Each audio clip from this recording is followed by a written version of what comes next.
1 in 8 men will get prostate cancer in their lifetime. For black men like me, that risk rises to 1 in 4. They're truly shocking stats, which is why I want everyone to take the Prostate Cancer UK's online risk checker right now. If you catch prostate cancer early, there's a good chance that it can be successfully treated. So don't leave it to luck. Check your risk and find out what to do next at prostatecanceruk.org/risk check. Men, we're with you. Yes, my people, and welcome to the build-up with me, Cecil G and James B. How you feeling, my bro? Desperate for a win. Like, desperate for a win. Yeah, we need it. So good, otherwise, how are you? Yeah, I'm okay. We obviously just had some pre-match food, got some pizza. I'm feeling good. I'm feling excited. Normally, yeah. It's downhill from here. Yeah, exactly. I was just about to say that. Like, in the car. No, I'm kidding. Come on, we're positive. We're gonna do it. Yeah, nah, I'm gonna be honest. I'm not on that wave right now. Normally I'm in the car, listen to music, feel up for it. I'm up for match day. This is when Arsenal surprise us. Well, that's what I hope. This is when we're like, that's it. I'm done with Arteta. I'm done with the process. I'm done with all that. And then they'll go and put in a performance. Well, hopefully happened a lot last year. That's true. Hopefully today will be the day. I am looking forward to it. We're both going. I'm not going. Oh, you're not going? I'm here in the studio. That's a bit awkward. Well, I'll be there. But sorry, James. You enjoy. But it's all good. No, well, I mean, after Palace, it's being here or there, it doesn't really matter too much. But yeah, I'm excited to go. If anyone's there, make sure you come say hello, big up. We've got a show to get through today. We've got loads of things the normal to get through. You sound so. No, I love this show. We've got some stuff to get through. No, I love this show. Honestly, we got, you know how it goes. We do the fixtures of the coming up on the weekend, the league table. We got match facts, fun facts. Or the other thing, if I pronounce it right, or the other one, you know what James said. We've got clips as usual. We're going to discuss team news and then get into how we should attack Villa today. Then obviously we've got Danger Man Spotlight. You know the rules. You know how it goes. But let's get into it. Let's start with. Let's do it. We've got the league table to have a little look at. How you going to the league table first? Okay. Well, I thought I'd start with this because obviously no game's been played. We're the first of this. It's so annoying because we were the last of the first round. We're the first of this round. Do you know what this slightly? I was thinking about this today, which slightly pissed me off. We're already, after today, we'll already be halfway through our round of games before the next international break. Like, you know when you come back from international break, okay, cool, I don't have another one of those for like 4 weeks. Yeah. But like after today, we'll be halfway through those fixtures. Yeah. That's when is it? It's after Watford, isn't it? Is it after Watford? Yeah, Leicester away, Watford. And then Watford, yeah, we've got the league table. I mean, yeah, it's pretty grim reading for us. We're in the top 2 of the second half of the table. -5 goal difference. Thank you, Man City. If Villa come and put in a performance and do one on us, they go above us, we're going to lose more ground on our supposed rivals. The only thing is, for what's been a tepid start to the season, I think I'm being kind, we are still within touching distance of 4th place, Brighton. We're 4 points off. We win today. You're going to think between Brighton, Spurs, United, West Ham, Everton, Brentford, Wolves, someone's going to be dropping points there. Oh my God, Wolves are above us. That's depressing. That's worrying. So you'd think that points are going to be dropped around our rivals. I don't know, Brighton were in 4th. They've had a good little start to the season as well then. And they've only won 4 out of their 8 games. That's kind of the point. Like, no one's having to be stellar to kind of climb that. I mean, Liverpool have only won 5 out of 8, but they obviously look brilliant, haven't lost yet. But it's interesting. The state of play is quite interesting. I'm expecting, game week 9? I'm expecting by 12, 13, it's going to start to peel away. And we're going to see who's in that top 4 contention, top 6 contention, whatever. And Arsenal need to stay in that because we said that this was our favourable run. Yeah. We need to make the results look like that a little bit. And a win today means it's 4 wins and 2 draws out of 6. That's a not bad form. That is quite comfortably top 6 form. But it's the performances that we're lacking. Okay, it's the performances. I'm glad you said the but because I was looking at you then like, James, come on, we're scraping a little bit. Yeah. But saying that, what if we get higher than we were last season? If we get higher than 8th, is it a successful season for? No, I mean, come on, just asking the question. If we finish in the top 6, I would not call it successful, but I would call it progress. Does it save Arteta's job? This is the thing. There's so much context around it. If he finishes in the top 6, we're playing good football. we're in the top 6 teams for goals scored or whatever. Yeah. The youngsters have developed and kicked on another year. Have a good cup run. Yeah, and you're hearing rumours of us trying to bring in maybe Calvert-Lewin and players like that for next season.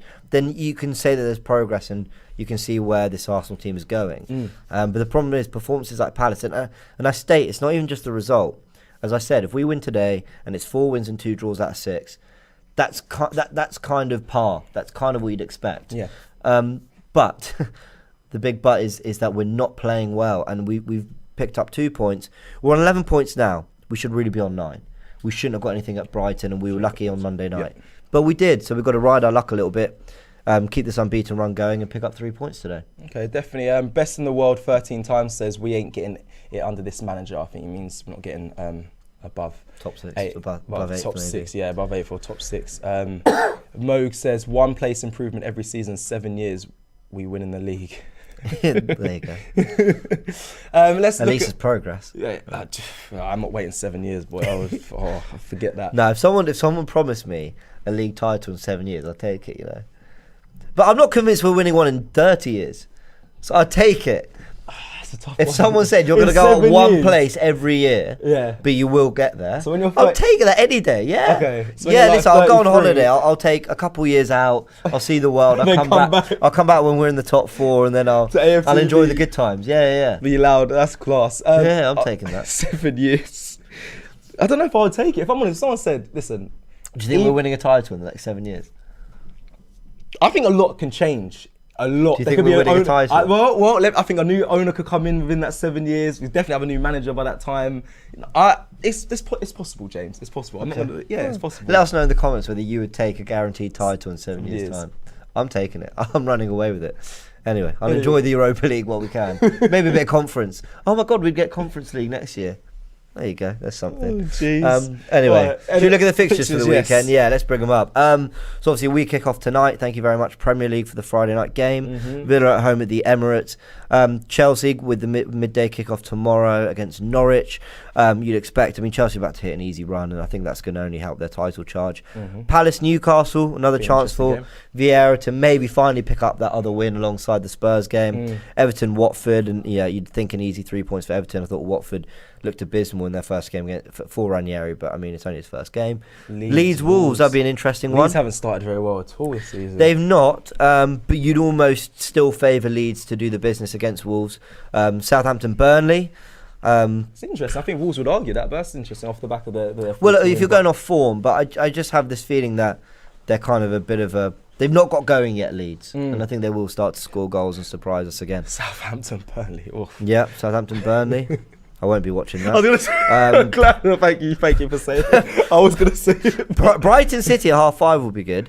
Yeah. That'll be a good game. And obviously we got the big weekend's action, Sunday action with Brentford, Leicester. 2 teams in form. 2 teams that I think... Well, Leicester have just turned it around, but yeah. But still, 2 teams for me in form. Teams that will go at it, and I'll be very surprised by the result of that. I think Brentford might be...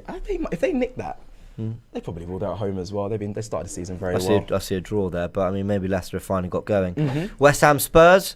That'll be a good game. And then covering on Don Robbie, Man United versus Liverpool. It's a big one. That's a big one. I'm going to be with you. Yeah, I'm going to be with you at Wembley. Box Park, Wembley. That'd be interesting. I think. Who am I thinking? Liverpool or Man United? This is a tough one. Man United. I think a draw. I think United will dig out one of those where they're competitive, and Liverpool in their big games this season. You think they face Chelsea, City. Kind of. I'm not saying a draw's enough, but just come out of those games unscathed and win the ones you should. What is it with me this week? I can't really talk. Got to start drinking before work. On a serious one, I think Liverpool could. They should win that game. They're more informed. They have a style of play. They're a very strong side. Man United just have. There could be the only way that Man United will get a result there is if a big moment happens, a red card. I think or the Ronaldo or someone steps up. But realistically, Liverpool should go there and dominate that game. In my opinion, they've got moments players, United, haven't they? But that's all they have. Liverpool are a well-structured side. I expect them to win that game, but it'll be an interesting one. Very, very true. All right, well, there you go. You want to take some comments? We'll go into the fun facts. Say that one more time. Fun facts. Please don't ask me to say Good it man. too much. Cassie. I really stumbled on it. See Brennan laughing in the background. I really stumbled on it. Yeah. Go on. What Cassie says, let's say we sack Arteta. Who's the ideal next manager for the players we have? There's not really Graham much Potter. right now. Graham Potter. There's like two. Graham Potter. Graham Potter. We're not going to get Conte. Graham Potter. You really? I really like him. Or, who's doing really well is Sampaoli at Marseille. Okay. With half our squad. Well, okay, Saliba and Guendouzi, but you get my point. Yeah, I like him. He did a great job with Chile. I think he's kind of struggled since a little bit, but yeah, I'd be looking at him. Plays really good football. People are asking, is Saka playing? It's going to be it's a massive doubt. I mean, you listened to the press conference yesterday. Any word from Arteta, or were they being quite shrewd as always? Well, kind of keeping it quiet. The old, we'll see. He's going to train today. We'll see how he feels. I was making the point to Turkish that we shouldn't be forcing a player like Saka in. If he's not available, if he's not completely right, the age he is, the amount of football he's played, that's fine. Martinelli, Pepe, they should all be available to do the job. Yeah. But yeah. For me, I believe it would probably be unlikely that he'll play. Obviously, he missed training yesterday, not yesterday, the day before, and I believe actually missed it yesterday, so it's unlikely he'll be in the side. People are saying Ten Hag. Ten Hag, yeah. Well. Gasperini, I just saw in the comments section. Someone said bring Vieira. It was a good audition, wasn't it? Controversial one, you never know. All right, let's get into the fun facts. Let's do it. Fun facts. I prefer the other name, I'm going to be honest, but I'm not trying to get cancelled. God, you go into fact number... Fun fact. It's hard. It is. Fun fact number one. It was never a problem. For a year of being here at AFTV, I've never had a problem with it, and here we are. Number one, Arsenal have lost 4 of their last 10 home league games against Villa. They've obviously won the other 6. The Gunners have only lost more league games at their new ground against City and Chelsea. Oh wow! Villa love coming to the Emirates, and they love coming to the Emirates. Yeah, we haven't beat them in the last 3 games. What was it? 1-0, 3-0, and then 1-0. 2 of them at Villa Park, to be fair. Yeah. But yeah. I remember when they came here and just absolutely dominated us last season. Though that was scary. They came and just played us off the park. Ollie Watkins was turned into prime. I'm gonna say prime Ronaldo because he was pinning people, being physical, his winning balls in the air. I just couldn't believe it. I was like, wow. Yeah. I completely agree. Let's go to fun fact number 2. I'm really trying to pronounce it. Villa have won their last 3 league meetings with Arsenal, as many as they had in their previous 36 against them in the competition. They last won 4 consecutive league games against the Gunners in September 1962. Apologies, I wrote that fun fact too. Apologies. We're going back to that. Do you remember when we used to do the stats preview show last year? And it would be Arsenal haven't lost to Burnley since 200 BC. Yeah. And the last time that they did back-to-back win, whatever. Yeah, when dinosaurs were roaming the streets. And then Arteta... We've got a good record against these guys then. Then Arteta comes in. Full-time, Arsenal 0, Burnley 1. And it was like, oh my God. We broke all the wrong records. All of them. Yeah, there was another this start of this season, but anyway, let's not rehash that.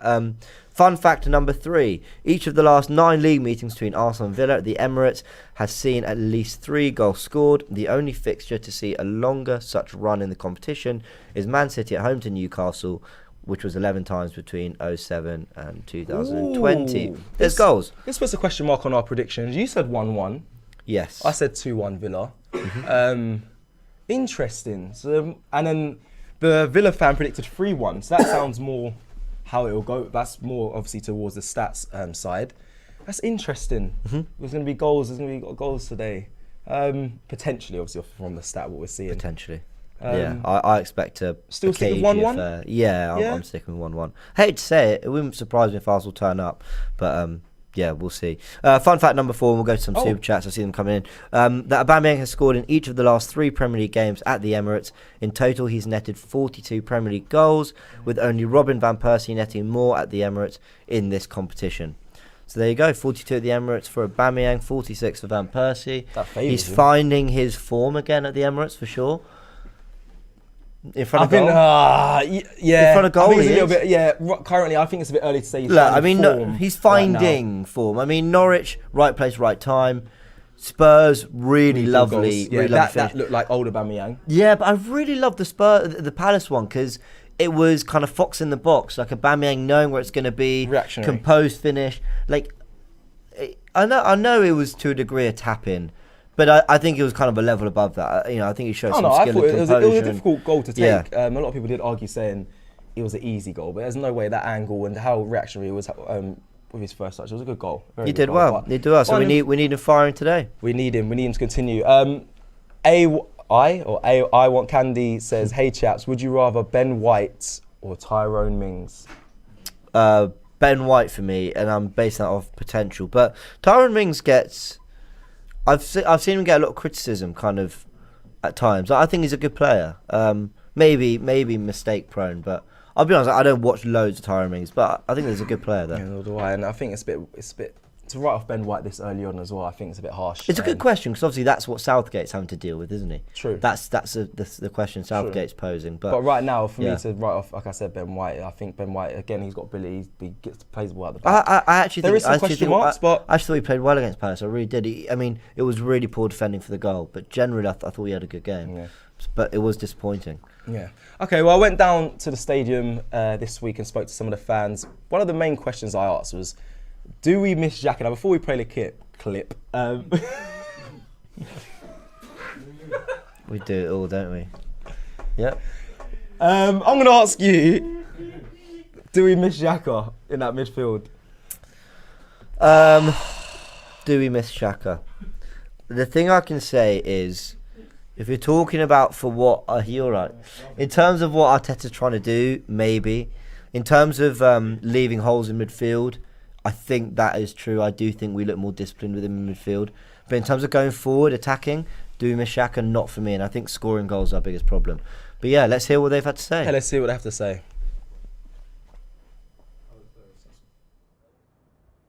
Question number 3. Are we missing Granit Xhaka in that midfield? Do we miss him in the midfield currently? Yes or no? Not for me. Not for you? Nah. Everybody has a bad day, innit? Everybody has a bad day. You got to give him the encouragement to bring him back. Yeah. So you're saying that we do need Xhaka in the midfield or we don't? We do need him. Okay. We need him, man. Okay. We do need him. Yeah. All right, respect to you. Have we missed Granit Xhaka? I'm not a fan. So I get it. He's kind of the midfield metronome. He keeps the pace and he keeps it organized. He calms things down. They tend to get hectic. But similar to the comment I just made some moments ago, 95% of the time he's great. Pass completion and brings the ball out the back. But I feel like on Monday night he would have got stuck in. I think he would have seen the foul on Saka and decided to retaliate for that. Yeah. I think also sometimes Xhaka tends to, he plays down to some and plays up for others. But I think in that game he would have gotten physical.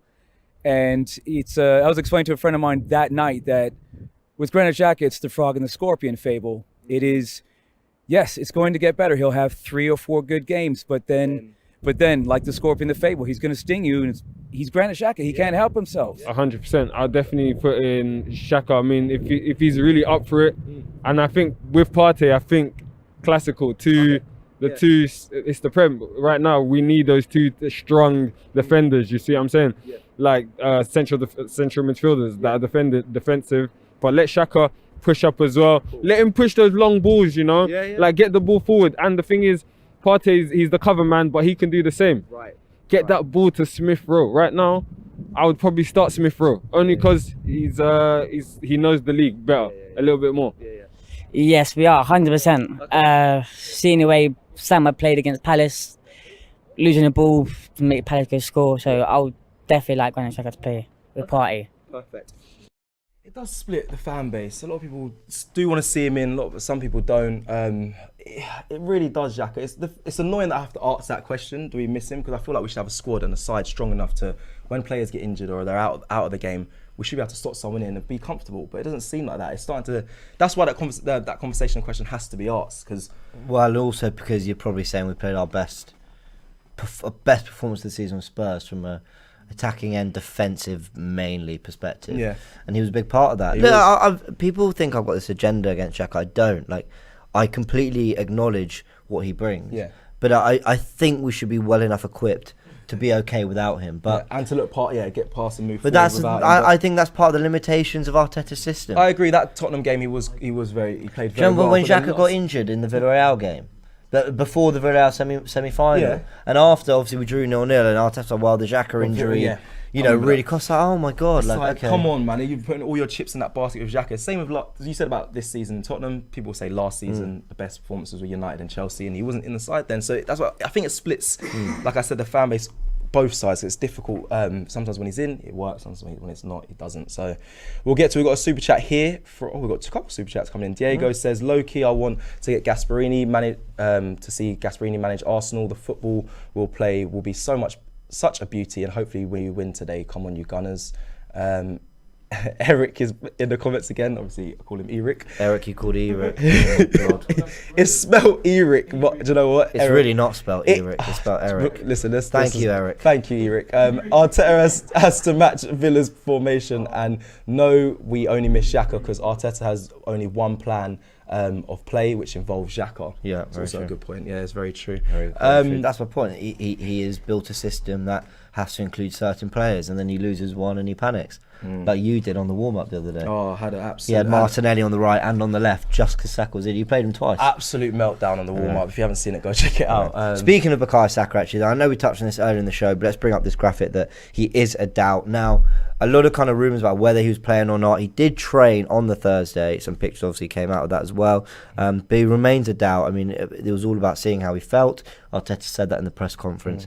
So we will see if he is available. I imagine he'll be on the bench. And of course, Xhaka's out. But Arteta was asked about that, and he was basically saying that Xhaka's always kind of trying to get himself back earlier than he's always pushing himself. So yeah, we'll see. Model professional and all that, Well, I believe he looks after himself really well. I don't doubt that for 1 second, to be fair. But yeah, anyway, box to box clips. Box to box, yes, we spoke to, I talk about Turkish spoke with a Villa fan, and I took some interesting bits from it. They're very confident. And would you think their fan base should be confident going into this game? I see why he is. I'm going to be honest. Performances that Arsenal have been having recently. I think they should. We're going to touch on Villa. We've done a bit of a breakdown on them. But yeah, let's hear what this fan said. On to this game. Yeah. We're both coming off the back of a poor weekend. Yeah. What do you think? I think from a momentum point of view, I think, both games had 95th minute goals, but you were on the right side of it. Yep. And we were on the wrong side of it. And I saw Tyrone Mings come out and say it hurts, and to be honest, I hope it does. Because it hurt everyone watching it as a Villa fan. But I think it all comes down to Smith and his man management between then and now. Yeah. Has he been able to lift him up? Has he been able to kind of invoke some kind of a response to go and let's translate that hurt into something positive on the pitch? I think it's a little bit easier. Yes, going into the game 2-2 with Palace would have been a disaster. But salvaging something out of, nothing, I always think, shows a bit of character. Yeah. Like you said, it's better to salvage something 90th minute than to lose it all. 100%. And, you got to look at it as well, that as a manager, first season in, that's probably Vieira's cup final. Yeah. You saw how distraught he was when that goal went in. He was on his knees and just... it's a club he obviously loves, but it would have been a massive thing for him. So he would have been more fired up than anything. Yeah. So I think if Smith can get a reaction from our players, we should come out firing. We should come out with a little bit of passion. If he hasn't been able to do that, then I think it's going to be a little bit harder for us. Yeah, let's get a prediction. I'm going to go 3-1 Villa. Yeah. I'm going to go for. Yeah. That is confident. I don't think it will be a straightforward 3-1. I think it'll probably be one where we go either 1-0 or 2-0 up. You pull one back, and while you're throwing everything at it, we nick another one towards the end. But I think we've got goals in us. Watkins hasn't been great this season, but he's got a goal in him. Bailey, if he's fit, has got goals. Ings, he's been scoring, even a few from midfield and defence. So I think we've got goals in us. I think as long as the back line sorts out whatever that last 10 minutes was, then I think we can be confident going into it. Very windy. Out of the Emirates that day, clearly. A little bit. Turkish was nice and wrapped up, wasn't he? Yeah. he was all wrapped right. up in his tracksuit. But we had Ty in the background there, the Villa fan saying 3-1, and Ty being like, what? 3-1? How dare you think that coming to the Emirates? But this is what I speak about. It was 3-0 last year. This is what I'm saying. I speak with the fans as well on Monday, and I said, when will we ever see the Emirates be more of a... I've spoken about it with you as well. When's it going to be a fortress? When's it going to be a place where people are scared to come? And I see why they're confident. I really do. I see why they are too. Yeah. Let's break them down, because Aston Villa are a really fascinating club, a massive football club. Obviously did 3 years in the Championship. They came back. Now, I'll try and have a little look at their results from this season. We've got it up here. Obviously, they started with a 3-2 defeat at Watford. Life in the Premier League started well again for Watford. They were 3-0 down, pulled back to 3-2. And then they put together, a win against Newcastle at home, a draw with Brentford at home. And then they hit this really tricky run of Chelsea, Everton, United, Spurs, and then obviously a derby against Wolves, and we know derby days, what they can be like. Lost at Chelsea, that's kind of to be expected. They played really well that day, in fairness. I thought they were quite unfortunate to come out, at least with that scoreline, but maybe deserving of a point. They beat Everton 3-0, kind of a blitz of 3 goals out of nowhere. They win at United, deservedly so, 1-0 there.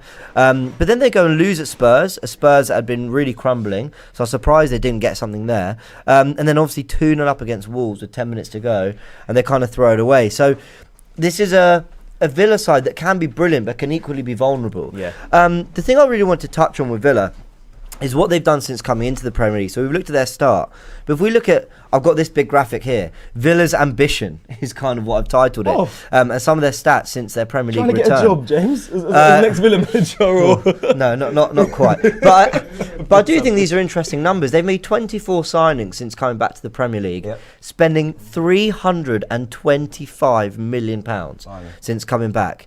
They've sold £119 million worth of players. We know £100 million of that was Jack Grealish. So a net spend of £206 million. Their total goal difference is -17 across every game since coming back to the Premier League. So the last window they spent 105 million and they sold Grealish for 100. So so they only spent 5. They done. Was it that much? Yeah, Okay, They only spent 105. They had a big window when they first came back. And listen, they lost players because of loan. Well, I think they loaned a lot of players in the Championship. They had to rebuild the squad. They just stayed up and they've added real quality since then. But I think what is really interesting about this is the Newcastle takeover and people talking about they're going to splash the cash. Within 4 or 5 years, they'll be winning titles. Takes time. Villa, Everton, trying to think of other teams, West Ham. They've spent a lot of money, but that is a lot of money Villa have spent. And they are, I would argue, they're not in top 6 contention this year. I think they could be. I think they've got the players. I just think there are better teams. I mean, hey, they might be better than us. I'm not even talking about us. But £325 million is a lot, but at least there's an ambition there. At least with Villa, their fans, I think, are excited because they'll bring in a Bertrand Traore, a Danny Ings out of nowhere. I mean, I remember when that was announced. They'll be cheeky enough to try and get Emil Smith-Rowe. Like they beat Aston Buendia. Oh, exactly. But being a Villa fan, I can see why they're confident. I can see why they're they've got ambition, shall we say, to push forward. Whether Dean Smith is the right guy for that. To get them up the table is another question. Well, that is the big question. Now, I wanted to take us to the tactical pad. I've not done this for a few weeks. So I thought we'd have a bit of fun with this. Now, obviously, I've got it's pretty much the 11 that beat us 3-0 at the Emirates. Only Traore is in the team. I think it was El Ghazi that day. But anyway, not too important. But obviously, they were playing a 4-2-3-1 for most of last season. Barkley was there alone. And then the big one is Jack Grealish. Right. Now, I think what intrigued me about Villa, and I'll be honest, I've not watched loads of Villa this season. I kind of kept an eye on their results, some performances and all that. What's really interested me is, obviously, they had the big problem of Jack Grealish leaving. How do you replace a player? Everything is funneled through him. Everything. I wouldn't say he was the best goal scorer. Obviously, Watkins was chipping in, but he scored a lot of goals, a lot of assists. A lot of their play went through his side. How do you replace someone like that? Well, Villa this season have to deal with Grealish, obviously being sold for 100 million, and Ross Barkley loan didn't really work. He goes back.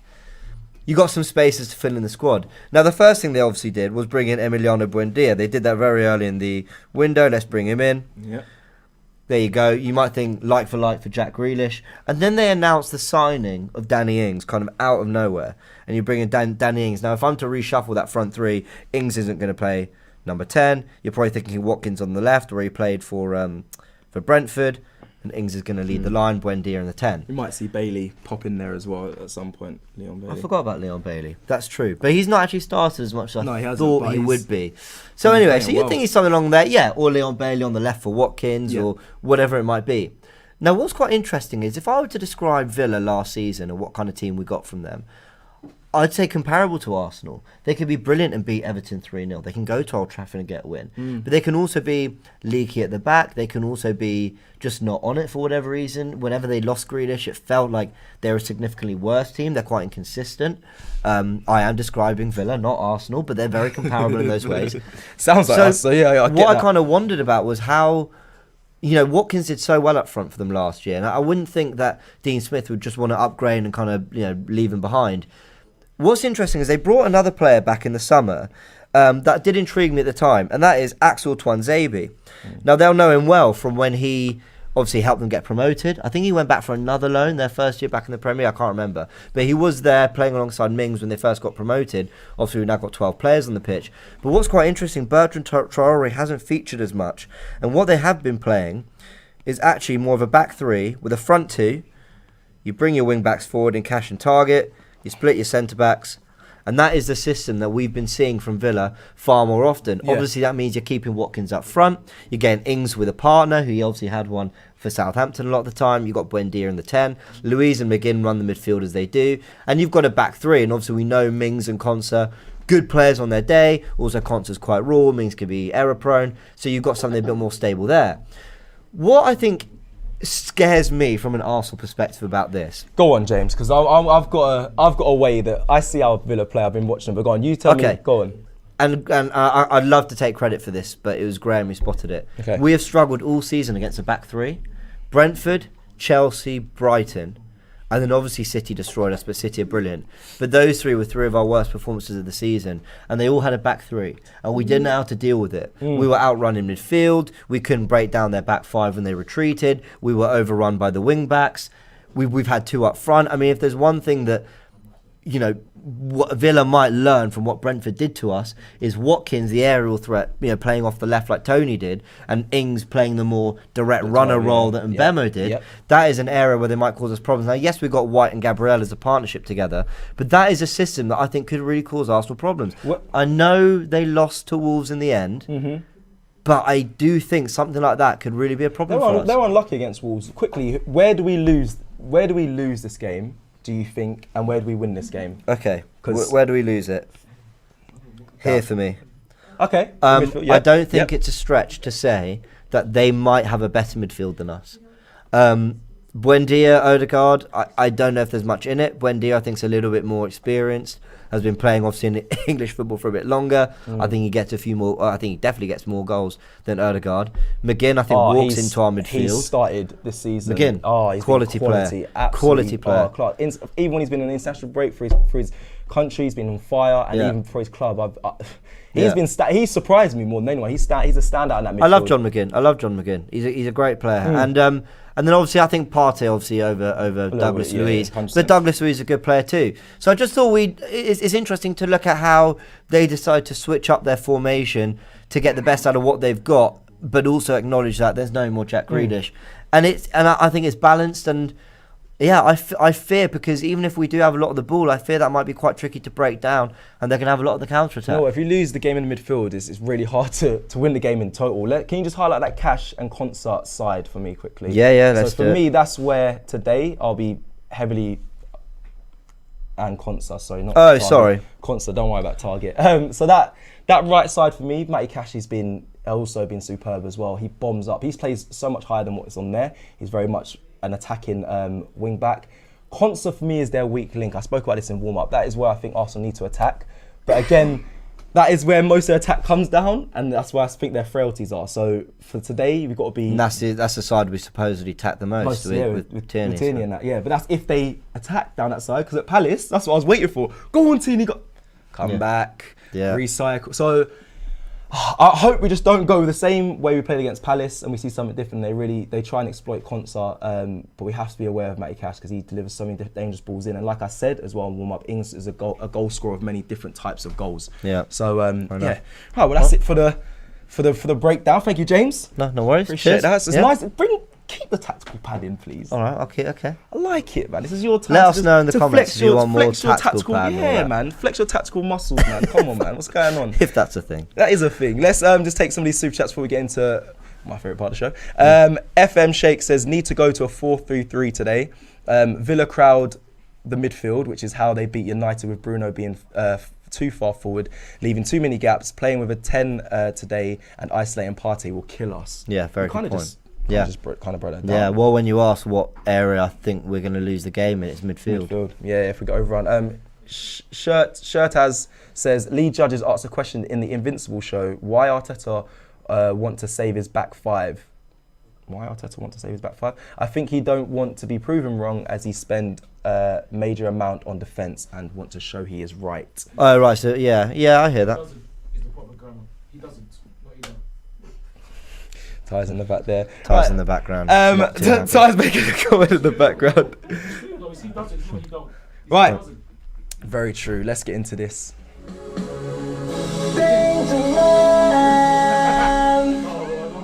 Nobody cares, Cecil. Oh my God.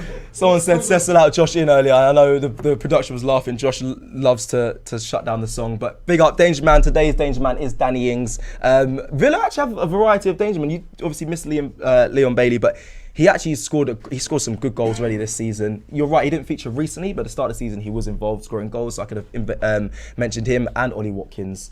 But for me, it's Danny Ings. I've spoken about him in Wampa as well. Age 29 years old. I thought he was older.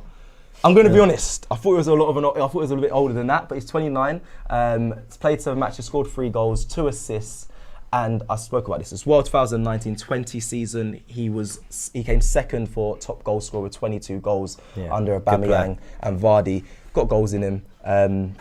Someone to be fearful of today, and he can score goals left, right, head.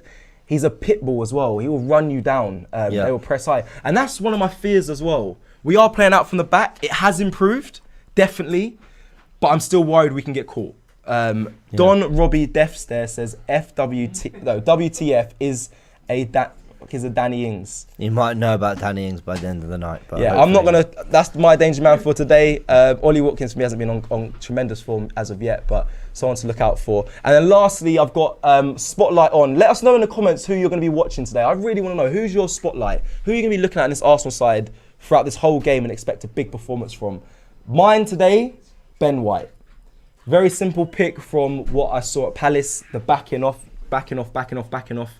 I'm fearful of that. Rob Holding did that last season. I was very critical of it. Again, I don't want to see that from Ben White, because if that starts creeping into our defence, we will be exposed to a lot of goals. And James, you are very right in what you said. There was only those 2 goals where the defence were poor for me and you. But today I can't see that from Ben White. They've got players that will run us in this Villa team. So if he's backing away... And there's not just a lone wolf up front. There's, Watkins and Ings will both cause us a lot of problems. White and Gabriel are going to have to win their individual battles. They're not. I don't think they're going to be able to bail each other out in the way they have been able to against other teams that say we play one up front or whatever. This is going to be 2 complete strikers, going to cause us a lot of problems. So all eyes on White and Gabriel. I agree with that. Definitely. The Gunner Lee says Aubameyang as usual. Zach says Pepe and Tierney. Odegaard. I love this spotlight because everyone has different opinions. Pepe to score. Thomas Partey, eyes face. Partey's a good one.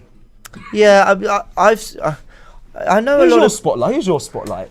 I think White and Gabriel's a good one. I have to say. I think they're definitely. I'd say Odegaard, because Odegaard's been quiet the last 2 games, and I think he needs to start showing why we signed him, because of what he can do that others can't. We need to start seeing a bit more of that. I love Odegaard. I think the talent's there, and I acknowledge he's young, but we need to see more from him.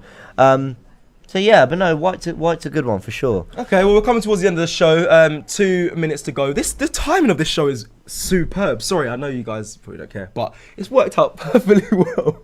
We got 2 minutes. It's as if I plan it.